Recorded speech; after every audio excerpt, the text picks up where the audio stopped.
اس کی آنکھوں کی چمک بڑھ گئی تھی. اسے یہاں آنے میں کوئی دلچسپی نہیں تھی. وہ یہاں جس کام کے لیے آیا تھا وہ پورا ہو چکا تھا. اپنے گال پر ہاتھ رکھے اسے سہلا رہا تھا, البتہ ہونٹ پر مسکراہٹ کھیل رہی تھی. زندگی میں ایسا پہلی بار ہوا تھا کہ کسی نے آرچی پر ہاتھ اٹھایا تھا اور بدلے میں اسے غصہ نہیں آیا تھا, بلکہ وہ مسکرا رہا تھا. ہانم لڑکھڑاتے قدموں کے ساتھ باہر آئی تھی. اس کا دل ابھی تک کانپ رہا تھا. اس سے امید نہیں تھی کہ آرچی یوں اکیلے میں اس کے قریب آنے کی جرات کرے گا. ہانی میری بات سنو. مہرو اس کے پیچھے لڑکی تھی, لیکن وہ انسنی کرتے ہوئے گیٹ کی طرف بڑھ گئی تھی. ہانی رک جاؤ پلیز, وہ اس کی منتیں کر رہی تھی, لیکن ہانم کو لگا تھا کہ اگر وہ رکی تو کچھ غلط کر دی گی, اپنے ساتھ کے مہرو کے ساتھ. ہانی, مہرو نے پھر پکارا, میرے پیچھے مت آؤ. وہ ایک دم رکتے ہوئے چیخی تھی. ہانم کا چہرہ غصے کے ضبط کرنے کی وجہ سے سرخ ہو گیا تھا. مہرو کے 14 طبق روشن ہوئے تھے. اسے اندازہ نہیں تھا کہ ہانم اتنا غصہ کرے گی. اس کے اس طرح چلانے پر مہرو کے قدم رکے تھے اور ہانم خاموش سے گیٹ سے پار کر گئی تھی. مہرو کو اب افسوس نے گھیر لیا تھا. اسے محسوس ہو رہا تھا اس نے کتنی بڑی غلطی کر دی تھی. ہانم کے جانے کے بعد مہرو بھی گھر چلی گئی تھی. اس کے بعد آرچی اور باقی لڑکیاں بھی نیا سال منانے کے لیے باہر چلے گئے تھے. ہانم گھر آنے کے بعد خوب روئی تھی. اسے احساس ہو رہا تھا کہ اگر اسے تھپڑ مارنے پر آرچی نے اسے سزا دیتا تو, اگر وہ مستقبل میں اس کے مارے گئے تھپڑ کو معاف نہ کرے تو, اسے اپنا سر پھٹتا ہوا محسوس ہو رہا تھا. بالآخر رات کے آخری پہر رونے کے بعد سر میں ہونے والے درد کی وجہ سے میڈیسن لے کر وہ مشکل سے سو گئی تھی. یونیورسٹی 5 جنوری کو اوپن ہونی تھی. مہرو نے اسے سینکڑوں مرتبہ فون کیا تھا, لیکن ہانم نے بات نہیں کی تھی. وہ اس سے شدید ناراض تھی. تھک ہار کے مہرو نے فون اور میسج کرنا بند کر دیے تھے. اب وہ اسے یونیورسٹی میں ہی منانے والی تھی. چھٹیاں کب ختم ہوئی تھی کچھ پتہ ہی نہیں چلا تھا. 4 جنوری کی شام کو ڈرائیور نے ہانم کو ہاسٹل چھوڑ دیا تھا. مہرو بھی کچھ دیر پہلے ہی آئی تھی. کمرے میں داخل ہونے پر ہانم نے مہرو کو دیکھ کر سرسری سے سلام کیا تھا. اس کا غصہ کافی حد تک ٹھنڈا ہو چکا تھا. مہرو اسے غور سے دیکھ رہی تھی, جو سنجیدہ سے اپنے کپڑے الماری میں رکھ رہی تھی. ہانی, مہرو نے اسے پکارا تھا. اسے ہانم کی خاموشی سے وحشت ہو رہی تھی. بولو. ہانم کا لہجہ سرد تھا, جبکہ مہرو کو سمجھ نہیں آ رہا تھا کہ کیسے بات کرے, کیسے معافی مانگے. ناراض ہو؟ مہرو نے ڈرتے ڈرتے پوچھا تھا. اس کا چہرہ مرجھایا ہوا تھا. نہیں. ناراض کیوں ہوں گی میں تم سے؟ وہی روح کو چیرتا سر پر یار پلیز غصہ کرو نہ مجھ پر. چیخو چلاؤ, برا بھلا کہو مجھے, لیکن یوں نظر انداز مت کرو. مہرو کا لہجہ آخر میں نم ہو گیا. ہانم اب موبائل چارج میں لگا رہے تھے. ایک پل کے لیے اس کے ہاتھ سخت ہوئے تھے. مہرو اچھے سے جانتی تھی کہ ہانم برا بھلا نہیں کہتی تھی. وہ بس خاموشی کی مورت بن جاتی تھی. دیکھو, اکثر نے کہا تھا کہ اس کی کزنز آرچی سے ملنا چاہتی ہیں. اگر آرچی آ گیا تو اس کی ویلیو بڑھ جائے گی اس کی کزنز کے نزدیک, اور آرچی کا اسے بلانے پر آنا ناممکن تھا. اس لیے اس نے تمہیں بلایا, کیونکہ وہ جانتی آرچی اور تم ایک دوسرے کو ناپسند کرتے ہو. اگر تم آؤ گی تو تمہارا موڈ خراب کرنے وہ ضرور آئے گا. مہرو نے ڈرتے ڈرتے سچائی بتائی تھی. میں کوئی سیڑھی نہیں ہوں مہرو, جس کے ذریعے لڑکیاں آرجے تک پہنچنا چاہتی ہیں. میں ایک انسان ہوں, مجھے دھوکے سے شدید نفرت ہے. بالآخر وہ بول پڑی تھی. ہانم کی آواز رندی گئی تھی. سب نے مل کے اسے آرجے کے لیے دھوکہ دیا تھا, اور یہ بات اسے دکھ پہنچا رہی تھی. معاف کر دو نا پلیز, آئندہ ایسا نہیں ہوگا. میں قسم اٹھاتی ہوں آئندہ کبھی ایسا کچھ نہیں کروں گی. مہرو روتے ہوئے اس کے گلے لگ گئی تھی, اور اس سے زیادہ تو ہانم بھی اس سے ناراض نہیں رہ سکتی تھی. ہانم نے سیمینار ہال میں جانا چھوڑ دیا تھا, جہاں اسے آرجی کی موجودگی محسوس ہوتی تھی. وہ اس جگہ سے 100 قدم کے فاصلے پہ رہتی. ان کا اب تک دوبارہ آمنا سامنا نہیں ہوا تھا. شاید وہ خود بھی ہانم کو نظر انداز کر رہا تھا. ہانم اسے سمجھ نہیں پا رہی تھی. عجیب شخص تھا. کام کرنے کے بعد ایسا ہو جاتا تھا جیسے وہ کام اس شخص نے نہیں بلکہ کسی اور نے کیا ہو, اور جب سامنے آتا یا بولتا تو محسوس ہوتا تھا کہ وہ کچھ نہیں بولتا.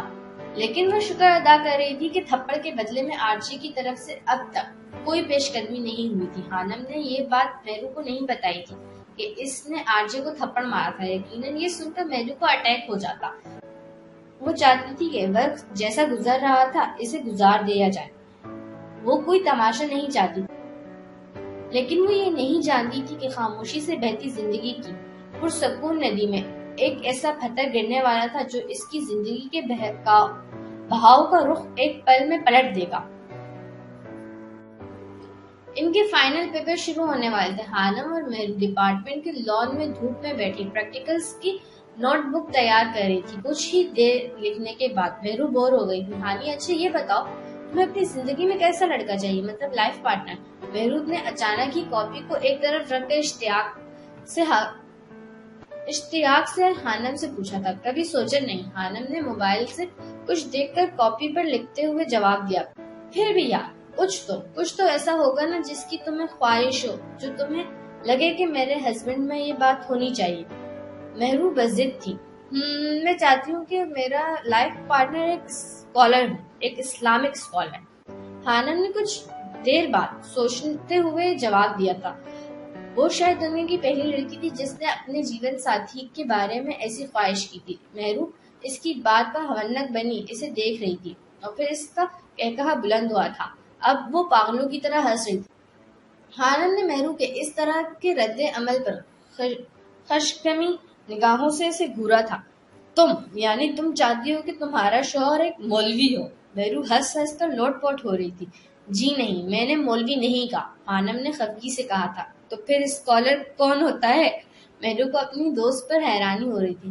ایک ایسا شخص جس کے پاس بہت سارا علم ہو، ایک ایسا شخص جس کے پاس لوگ کو اپنی الجھنیں لے کر آتے ہوں، ایک ایسا شخص جو لوگوں کے دل پھیر دینے کی صلاحیت رکھتا ہو۔ بے شک ہدایت دینا اللہ کا کام ہے، لیکن اس میں کچھ ایسا ہو جس سے لوگ متاثر ہو جائیں۔ وہ جو اسلام کا ایک غلط تصور لوگوں کے ذہن میں ہے، وہ شخص اس غلط تصور کو ختم کرنے کی صلاحیت رکھتا ہو۔ یہ سب کہتے ہوئے ہانم کی آنکھیں چمک رہی تھی۔ ناممکن ہے، مہرو نے نفی میں سر ہلایا۔ کیوں ناممکن ہے؟ کیوں ناممکن کیوں؟ کیا تم نے کبھی ایسا انسان دیکھا ہے ہانی جو ایک میونٹ ہو، یعنی جس کے کروموزومز میں جینیٹکلی میوٹیشنز آئی ہو، اور وہ میوٹیشنز اس شخص کے لیے فائدہ مند ثابت ہوئی ہو؟ میونٹ دیکھا ہے لیکن فائدہ مند نہیں، ہانم نے دماغ پر زور ڈالتے ہوئے جواب دیا تھا۔ اس نے ہمیشہ ایسے میونٹس دیکھے تھے جو میوٹیشنز تبدیلیوں وجہ سے اب نارمل ہوتے تھے۔ ان کے پرانے محلے میں بھی ایسے بچے تھے جو ٹھیک سے بول نہیں پاتے تھے، کچھ چل نہیں سکتے تھے، بڑا سا سر ہوتا تھا اور کمزور ہاتھ پاؤں۔ کچھ ایسے بھی تھے جو روتے تھے، ایسا لگتا تھا جیسے بلی رو رہی ہو۔ یہ سب میوٹیشن سے ہونے والی بیماریوں کی علامتیں تھیں، لیکن اسے کبھی کوئی مثبت میونٹ نہیں ملا تھا جو نارمل سے غیر معمولی ہو۔ تو پھر تمہاری یہ خواہش بھی ایسی ہی ہے۔ مجھے نہیں لگتا تمہیں کوئی ایسا انسان ملے گا۔ مجھے تو سینکڑوں مولوی نظر آتے ہیں جو فرقہ واریت پر بات کرتے ہیں، دین پر نہیں۔ مہرو نے کڑوی سچائی بیان کی تھی۔ آج کے دور میں زیادہ تر ایسا ہی ہو رہا تھا۔ اچھا چھوڑو یہ سب، یہ بتاؤ کہ وہ تمہارے لیے کیا کرے، کچھ خاص جو تمہیں اچھا لگے، جو تمہاری خواہش ہو۔ آج مہرو نہ جانے اس سے کیا اگلوانا چاہ رہی تھی۔ اگر ثواب و گناہ کے دائرے سے باہر نکل کر خواہش کی جائے تو میں چاہوں گی کہ وہ خوبصورت برستی بارش میں میرے ساتھ کچھ گنگنائے، صرف میرے لیے۔ ہانم کے چہرے پر ساتوں رنگ جھلمل کر رہے تھے۔ یعنی تم چاہتی ہو کہ تمہیں آرجے ملے؟ مہرو کا پھر سے کہکہا بلند ہوا تھا، اور آج ہانم کی عجیب و غریب خواہشات سن کر پاگل ہو رہی تھی۔ لا حول ولا قوت الا باللہ، استغفر اللہ استغفر اللہ استغفر اللہ۔ مہرو کی بات پر ہانم نے ایسے رد عمل کا اظہار کیا تھا جیسے آرجے کوئی انسان نہیں بلکہ شیطان ہو۔ اب وہ کھا جانے والی نظروں سے مہرو کو گھور رہی تھی، جو ہمیشہ آرجے کا نام لے کر اس کا موڈ خراب کر دیتی تھی۔ اچھا یار سوری، اب نہیں ہنستی، مہرو نے معذرت کی تھی۔ اس نے کافی دنوں بعد ہانم کے سامنے آرجے کا ذکر کیا تھا۔ ویسے آرجے نیو ہیئر کٹ بہت سوٹ کر رہا ہے، مہرو نے میکی کے ساتھ ڈپارٹمنٹ سے باہر آتے آرجے کو دیکھ کر کہا تھا۔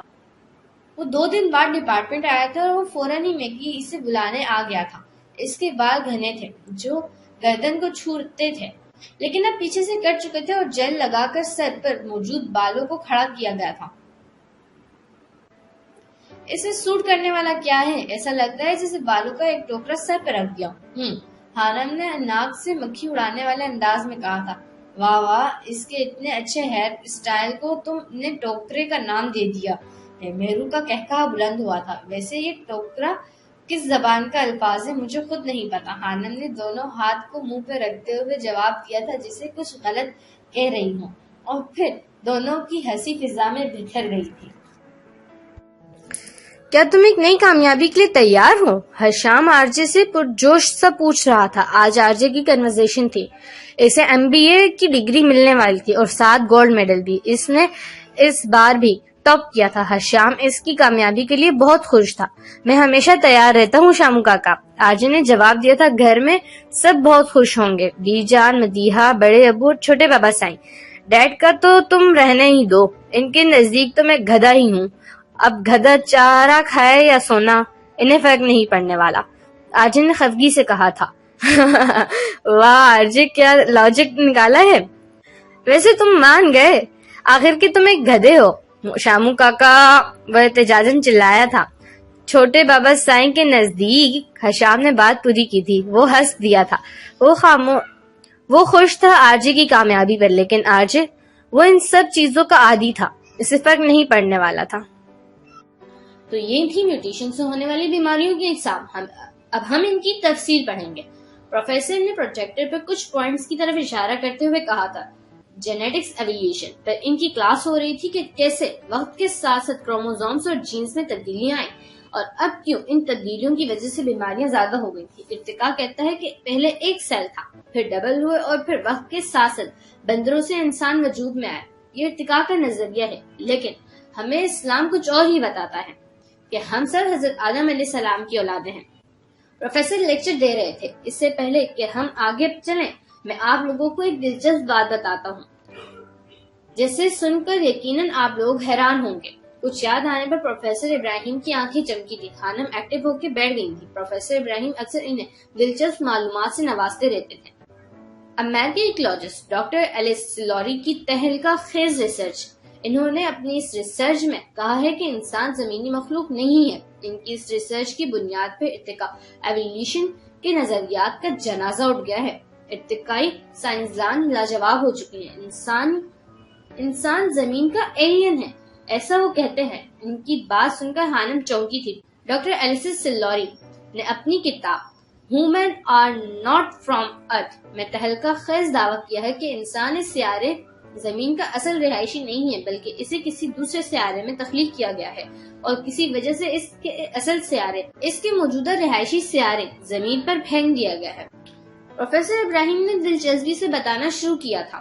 ڈاکٹر ایلسس، جو کہ ایک سائنسدانی، حقیق، مصنف اور امریکہ کا نامور ایکولوجسٹ ہے، اس کی کتاب میں اس کے الفاظ پر غور کیجیے۔ ذہن میں رہے کہ یہ الفاظ ایک سائنسدان کے ہیں جو کہ کسی مذہب پر یقین نہیں رکھتا۔ اس کا کہنا ہے کہ انسان جس ماحول میں پہلی بار تخلیق کیا گیا اور جہاں یہ رہتا ہے، وہ سیارہ، وہ جگہ اس قدر آرام دہ اور پرسکون اور مناسب ماحول والی تھی جسے VIP کہا جا سکتا ہے۔ وہاں پر انسان بہت ہی نرم اور نازک ماحول میں رہتا تھا۔ اس کے نزدیک مزاجی اور آرام پرست طبیعت سے معلوم ہوتا ہے کہ اسے اپنی روٹی روزی کے لیے کچھ بھی تردد نہیں کرنا پڑتا تھا۔ یہ کوئی بہت ہی لاڈلی مخلوق جسے اتنی لگژری لائف میسر تھی۔ وہ ماحول ایسا تھا جہاں سردی اور گرمی کے بجائے بہار جیسا موسم رہتا تھا، اور وہاں پر سورج جیسے خطرناک ستارے کی تیز دھوپ اور الٹرا وائلنٹ شعاعیں بالکل بھی نہیں تھی جو اس کی برداشت سے باہر اور تکلیف دہ ہوتی ہیں۔ کیا واقعی ایسا تھا؟ حانم نے سوچا۔ بالکل ہو سکتا ہے، اب آگے سنیے۔ تب اس مخلوق انسان سے کوئی غلطی ہوئی۔ اس کو کسی غلطی کی وجہ سے اس آرام دہ اور عیاشی کے ماحول سے نکال کر پھینک دیا گیا تھا۔ جس نے اس انسان کو اس سیارے سے نکالا، لگتا ہے وہ کوئی انتہائی طاقتور ہستی تھی جس کے کنٹرول میں سیاروں اور ستاروں کا نظام بھی تھا۔ وہ جسے چاہتا، جس سیارے پر چاہتا، سزا یا جزا کے طور پر کسی کو بھی بھجوا سکتا تھا۔ وہ مخلوقات کو پیدا کرنے پر بھی قادر تھا۔ ڈاکٹر سلور کا کہنا ہے کہ ممکن ہے زمین کسی ایسی جگہ کی مانند تھی جسے جیل قرار دیا جا سکتا ہے۔ یہاں پر صرف مجرموں کو سزا کے طور پر بھیجا جاتا تھا۔ کیونکہ زمین کی شکل کالا پانی جیل کی طرح ہے، خشکی کے ایک ایسے ٹکڑے کی شکل جس کے چاروں طرف سمندر ہی سمندر ہے، وہاں انسان کو بھیج دیا گیا۔ ڈاکٹر سلور ایک سائنٹسٹ ہے جو صرف مشاہدات کے نتائج حاصل کرنے کے بعد رائے قائم رکھتے ہیں۔ اس کی کتاب میں سائنس دلائل کا ایک انبار ہے جس سے انکار ممکن نہیں۔ اس کے دلائل کی بڑی بنیاد جن پوائنٹس پر ہے ان میں سے چند ایک ثابت شدہ ہیں۔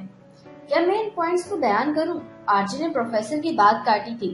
سب نے چونک کر اسے دیکھا تھا۔ پروفیسر کو حیرت ہو رہی تھی کہ واقعی وہ لڑکا اس ریسرچ کو جانتا تھا۔ اگر جانتا تھا تو پھر بھی۔ نمبر 1، زمین کی کشش ثقل اور جہاں سے انسان آیا ہے اس جگہ کی کشش ثقل میں بہت زیادہ فرق ہے۔ جس سیارے سے انسان آیا وہاں کی کشش ثقل میں زمین سے بہت زیادہ کم تھی، جس کی وجہ سے انسان کے لیے چلنا پھرنا، بوجھ اٹھانا وغیرہ بہت آسان تھا۔ انسان کے اندر کمر درد کی شکایت زیادہ گریوٹی کی وجہ سے ہے۔ نمبر 2، انسان میں جتنے دائمی امراض پائے جاتے ہیں وہ باقی کسی ایک بھی مخلوق میں نہیں جو زمین پر بس رہے ہیں۔ ڈاکٹر ایلیسس لکھتا ہے کہ آپ اس روئے زمین پر ایک بھی ایسا انسان دکھا دیجئے جسے کوئی ایک بھی بیماری نہ ہو تو میں اپنے دعوے سے دستبردار ہو سکتا ہوں، جبکہ میں آپ کو ہر جانور کے بارے میں بتا سکتا ہوں۔ وہ وقتی اور عارضی بیماریوں کو چھوڑ کر کسی ایک بھی مرض میں ایک بھی جانور گرفتار نہیں ہے۔ نمبر 3، ایک بھی انسان زیادہ دیر تک دھوپ میں بیٹھنا برداشت نہیں کر سکتا، بلکہ کچھ ہی دیر بعد اس کو چکر آنے لگتے ہیں اور وہ سن اسٹروک کا شکار ہو جاتا ہے، جبکہ جانوروں میں ایسا کوئی ایشو نہیں ہے۔ مہینوں دھوپ میں رہنے کے باوجود جانور نہ تو کسی جلد بیماری کا شکار ہوتے ہیں اور نہ ہی کسی اور طرح کے مرض میں مبتلا ہوتے ہیں جس کا تعلق سورج کی تیز شعاؤں یا دھوپ سے ہو۔ ہانم آنکھیں پھاڑ کے اسے سن رہی تھی جسے آرچی بول رہا تھا۔ ہانم کا دل تیز تیز دھڑک رہا تھا، اس کی ذہن میں کچھ گردش کرنے لگا تھا۔ نمبر 4، ہر انسان یہی محسوس کرتا ہے اور ہر وقت اسے احساس رہتا ہے کہ اس کا گھر اس سیارے پر نہیں۔ کبھی کبھی اس پر بلا وجہ ایسی اداسی طاری ہو جاتی ہے جیسے کسی پردیس میں رہنے والے پر ہوتی ہے، چاہے وہ بے شک اپنے گھر میں اپنے قریبی خونی رشتہ داروں کے پاس ہی کیوں نہ بیٹھا ہو۔ نمبر 5، زمین پر رہنے والے تمام مخلوقات کا ٹیمپریچر آٹومیٹک طریقے سے ہر سیکنڈ بعد ریگولیٹ ہوتا رہتا ہے، یعنی اگر سخت اور تیز دھوپ ہے تو اس کے جسم کا درجہ حرارت خود کار طریقے سے ریگولیٹ ہو جائے گا، جبکہ اسی وقت اگر بادل آ جاتے ہیں اس کے جسم کا ٹیمپریچر سائے کے مطابق ہو جائے گا۔ جبکہ انسان کا ایسا کوئی سسٹم نہیں، بلکہ انسان بدلتے موسم اور ماحول کے ساتھ بیمار ہونے لگ جاتا ہے۔ موسمی بخار کا الفاظ صرف انسانوں میں ہی ہے۔ نمبر 6، انسان اس سیارے پر پائے جانے والا دوسرے جانداروں سے بہت مختلف ہے۔ اس کا ڈی این اے اور جینز کی تعداد اس سیارے زمین پر جانے والے دوسرے جانداروں سے بہت مختلف اور بہت زیادہ ہے۔ نمبر 7، زمین کے اصل رہائشی جانوروں کو اپنی غذا حاصل کرنا اور کھانا مشکل نہیں اور ہر غذا ڈائریکٹ کھاتے ہیں، جبکہ انسان کو اپنی غذا کے چند لقمے حاصل کرنے کے لیے ہزاروں جتن کرنا پڑتے ہیں۔ پہلے چیزوں کو پکا کر نرم کرنا پڑتا ہے، پھر اس کے معدے اور جسم کے مطابق وہ غذا استعمال کے قابل ہوتی ہے۔ اس سے بھی ظاہر ہوتا ہے کہ انسان زمین کا رہنے والا نہیں ہے۔ جب یہ اپنے اصل سیارے پر تھا تو وہاں اسے کھانا پکانے کا جھنجٹ نہیں اٹھانا پڑتا تھا، بلکہ ہر چیز کو ڈائریکٹ غذا کے لیے استعمال کرتا تھا۔ مزید یہ کہ یہ اکیلا 2 پاؤں پہ چلنے والا ہے، جو اس کے لیے یہاں پر الن ہونے کی نشانی ہے۔ نمبر 8، انسان کو زمین پر رہنے کے لیے بہت نرم اور گرداد بستر کی ضرورت ہوتی ہے، جبکہ زمین کے اصل باسیوں یعنی جانوروں کو اس طرح نرم بستر کی ضرورت نہیں ہوتی۔ اس چیز کی علامت ہے کہ انسان کے اصل سیارے پر سونے اور آرام کرنے کی جگہ انتہائی نرم جو اس کے جسم کی نازکی کے مطابق تھی۔ نمبر 9، انسان زمین کے سب واسیوں سے بالکل الگ ہے، لہٰذا یہ یہاں پر کسی بھی جانور، بندر یا چمپینزی وغیرہ کی ارتقائی شکل نہیں ہے، بلکہ اسے کسی اور سیارے زمین پر کوئی اور مخلوق لا کر پھینک گئی ہے۔ انسانوں کو جس اصل سیارے پر تخلیق کیا گیا تھا وہاں زمین جیسا گندا ماحول نہیں تھا۔ اس کے نرم اور نازک جلد جو زمین کے سورج کی دھوپ میں جھلس کر سیاہ ہو جاتی ہے، اس کے پیدائشی سیارے کے مطابق بالکل مناسب بنائی گئی تھی۔ یہ اتنا نازک مزاج تھا کہ زمین پر آنے کے بعد بھی اپنی نازک مزاجی کے مطابق ماحول پیدا کرنے کی کوشش میں رہتا ہے۔ جس طرح اسے اپنے سیارے پر آرام دہ اور پرتعیش بستر پر سونے کی عادت تھی، وہ زمین پر آنے کے بعد بھی اسی کے لیے اب بھی کوشش کرتا ہے کہ زیادہ سے زیادہ آرام دہ زندگی گزار سکے۔ جسے خوبصورت، قیمتی اور مضبوط مقامات اسے وہاں اس کے ماں باپ کو میسر تھے، وہ اب بھی انہی جیسے بنانے کی کوشش کرتا ہے، جبکہ باقی سب جانور اور مخلوقات اس سے بے نیاز ہیں۔ یہاں زمین کی مخلوقات عقل سے عاری اور تھرڈ کلاس زندگی کی عادی ہیں، جن کو نہ اچھا سوچنے کی توفیق ہے، نہ اچھا رہنے کی اور نہ ہی امن و سکون سے رہنے کی۔ انسان ان مخلوقات کو دیکھ دیکھ کر خونخوار ہو گیا ہے، جبکہ اس کی اصلیت محبت، فنون، لطیفہ اور امن و سکون کی زندگی تھی۔ یہ ایک ایسا قیدی ہے جس کے سزا کے طور پر تھرڈ کلاس سیارے پر بھیج دیا گیا تاکہ اپنی سزا کا دورانیہ گزار کر واپس آ جائے۔ ڈاکٹر ایسس کا کہنا ہے کہ انسان کی عقل و شعور اور ترقی سے اندازہ ہوتا ہے کہ اس ایلین کے والدین کو اپنے سیارے سے زمین پر آئے ہوئے کچھ زیادہ وقت نہیں گزرا تھا، ابھی کچھ ہزار سال ہی گزرے ہیں۔ یہ ابھی اپنی زندگی کو اپنے پرانے سیارے کی طرح لگژری بنانے کی بھرپور کوشش کر رہا ہے۔ کبھی گاڑیاں ایجاد کرتا ہے، کبھی موبائل فون۔ اگر اسے آئے ہوئے چند لاکھ بھی گزرے ہوئے تھے تو یہ جو آج ایجاد نظر آ رہی ہے، یہ ہزاروں سال پہلے وجود میں آ چکی ہوتی، کیونکہ میں اور تم اتنے گئے گزرے نہیں کہ لاکھوں سال تک جانوروں کی طرح باقی رہی اور طرز کی زندگی گزارتے رہتے۔ ایسا ہی ہے نا پروفیسر ابراہیم؟ آرچی نے تصدیق چاہی تھی۔ پروفیسر ابراہیم نے حیرانگی سے سر ہلایا تھا، اسے ہر چیز ازبر ہوتی تھی۔ آپ کا اس بارے میں کیا خیال ہے؟ وہ پوچھ رہا تھا۔ ڈاکٹر ایس ایس سیلور کی کتاب میں اس حوالے سے بہت کچھ ہے، اور سب سے بڑی بات یہ ہے کہ اس کے دلائل کو ابھی تک کوئی جھوٹا ثابت نہیں کر سکا۔ پروفیسر نے بولنا شروع کیا۔ میں اس کے سائنسی دلائل اور مفروضے پر غور کر رہا تھا۔ یہ کہانی ایک سائنسدان بنا کر آ رہا ہے۔ یہ کوئی کہانی نہیں بلکہ حقیقی داستان ہے، جسے انسان کی ہر الہامی کتاب میں بالکل اسی طرح بیان کیا گیا ہے۔ میں اس پر اس لیے تفصیل نہیں لکھوں گا کیونکہ آپ سب اپنے باپ آدم علیہ السلام اور حوا رضی اللہ عنہا کے قصے کو اچھی طرح سے جانتے ہیں۔ سائنس اللہ کی طرف سے چل پڑی ہے۔ سائنسدان اور سب کہنے پر مجبور ہو گئے ہیں جو انبیاء اکرام اپنی نسلوں کو بتاتے رہتے تھے۔ میں نے نسل انسانی پر لکھنا شروع کیا تھا۔ اب اس تحریک کے بعد میں اس سلسلے کو بہتر انداز میں آگے بڑھا سکوں گا۔ ارتقاء کے نظریات کا جنازہ اٹھ چکا ہے۔ اب انسانوں کی سوچ کی سمت درست ہو رہی ہے۔ یہ سیارہ ہمارا نہیں ہے، یہ میں نہیں کہتا، بلکہ ہمارے پیارے آقا محمد صلی اللہ علیہ وسلم نے بے شمار بار بتایا ہے۔ اللہ پاک نے اپنی عظیم کتاب قرآن حکیم میں بھی بار بار لاتعداد مرتبہ یہی بتایا ہے کہ اے انسانوں، یہ دنیا کی زندگی تمہاری آزمائش کی جگہ ہے، جہاں سے تم کو تمہارے اعمال کے مطابق سزا اور جزا میں دے گی۔ معاف کیجیے گا سر، لیکن جس سائنسدان نے یہ مفروضہ پیش کیا ہے وہ ایک مصنف بھی ہے، اور مصنف خیالوں کی دنیا میں زیادہ رہتے ہیں۔ آرجے نے پروفیسر کی بات کاٹی تھی۔ آپ نے کہا اس کے مشاہدات کو غلط ثابت نہیں کیا جا سکتا، لیکن کوئی بھی سائنسدان ایلس سیلوری سے متفق نہیں ہے۔ پوائنٹ نمبر 5 میں اس نے کہا ہے کہ جانوروں کو موسمی بخار نہیں ہوتا، جبکہ یہ غلط ہے۔ موسمی بیماریوں کے اکثر جانوروں کو انجیکشن لگتے ہیں۔ اسلام کا تھوڑا اثر ہو گیا ہوگا اس پر، اس لیے اس نے یہ سب لکھا، ورنہ جو نتیجہ آپ نے نکالا ہے ایسا کچھ نہیں ہے۔ آرچی کا لہجہ تمسخرانہ تھا۔ پروفیسر خاموش ہو گئے تھے۔ تو سائنس کہاں تک 100% درست ہے مسٹر آرچی؟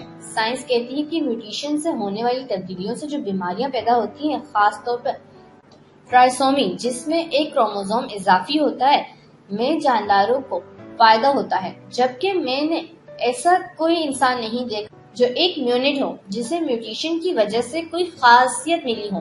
اس بارے میں کیا کہیں گے آپ؟ خانم کی بات سن کر آرچی مسکرایا تھا۔ ایسا محسوس ہو رہا تھا کہ وہ بہت محظوظ ہوا تھا اس کی بات سن کے۔ آپ کے پاس کیا ثبوت ہے کہ ایسا کوئی میونٹ موجود ہی نہیں؟ الٹا سوال آیا تھا۔ کہاں ہے؟ اگر ہے تو بتائیے۔ خانم بضد تھی۔ مثال آپ کے سامنے ہے مس ہانم، میں ایک ٹرائسومک ہوں۔ آرجے نے گویا دھماکہ کیا تھا۔ عموماً ایسے لوگ بچپن میں ہی مر جاتے ہیں، ان کے جینے کے چانسز بہت کم ہوتے ہیں، لیکن یہ کنڈیشن میرے لیے فائدہ مند ثابت ہوئی ہے۔ میرے پاس اسکینی آئیز ہیں، میرا دماغ بہت تیزی سے کام کرتا ہے، میں HIV کو ریزسٹ کر سکتا ہوں، یعنی مجھے کبھی ایڈس نہیں ہو سکتا۔ ہانم پھٹی پھٹی آنکھوں سے آرجے کو دیکھ رہی تھی۔ بچپن میں وہ ہالی ووڈ موویز بہت دیکھا کرتی تھی، خاص طور پر ایکس مین، جس میں میونٹس ہوتے تھے اور ان میونٹ کے پاس کوئی نہ کوئی خاصیت ہوتی تھی۔ آج وہ حقیقت میں ایک میونٹ کو دیکھ رہی تھی۔ وہ واقعی اسکین کرنے والی آنکھوں اور دماغ رکھتا تھا۔ ہانم سمیت وہاں موجود ہر انسان دنگ رہ گیا تھا، اس نے غیر معمولی چیزوں کا سنا تھا۔ آج حقیقت میں ایک ایسے انسان کو دیکھا تو حالت عجیب ہو رہی تھی۔ وہ شخص شاید جانتا نہیں تھا کہ اللہ تعالیٰ نے اسے اتنی بڑی نعمت سے نوازا ہے اور تم اپنے رب کی کون کون سی نعمت کو جھٹلاؤ گے۔ اور سامنے کھڑا شخص جھٹلا رہا تھا ہر ایک نعمت کو جو اسے دی گئی تھی اور صرف اسے اپنا حق سمجھ کے استعمال کرتا تھا۔ مسٹر آرجے، یہ سب جاننے کے باوجود بھی آپ خدا پر یقین نہیں رکھتے؟ بلا اختیار ہی پوچھ گئی تھی۔ اس میں خدا کو ماننے والی کیا بات ہے؟ یہ ایک بیماری ہے بس۔ میری قسمت کی یہ بیماری میرے لیے فائدہ مند ثابت ہوئی، وہ عام سے لہجے میں کہہ رہا تھا۔ اور اگر یہ بیماری واقعی آپ کے لیے عذاب بن جاتی تو؟ نہیں بننی نا، اور میں کسی چیز کو فرض نہیں کرتا کہ ایسا ہوگا یا ایسا ہوا تھا، تو ایسا ہوا ہی نہیں۔ خیر، کلاس کا وقت ختم ہو چکا ہے، پھر ملاقات ہوگی پروفیسر، گڈ بائے۔ وہ کلاس سے باہر چلا گیا تھا۔ ہانم خاموش تھی، اسے جاتا دیکھ رہی تھی، جبکہ اس کے ذہن میں صبح تلاوت کی گئی ایک آیات گونج چکی تھی، سمن بکن عمیٌ فہم لا یعرجون، اور وہ بہرے ہیں، گونگے ہیں، اندھے ہیں، اب یہ نہیں پلٹیں گے۔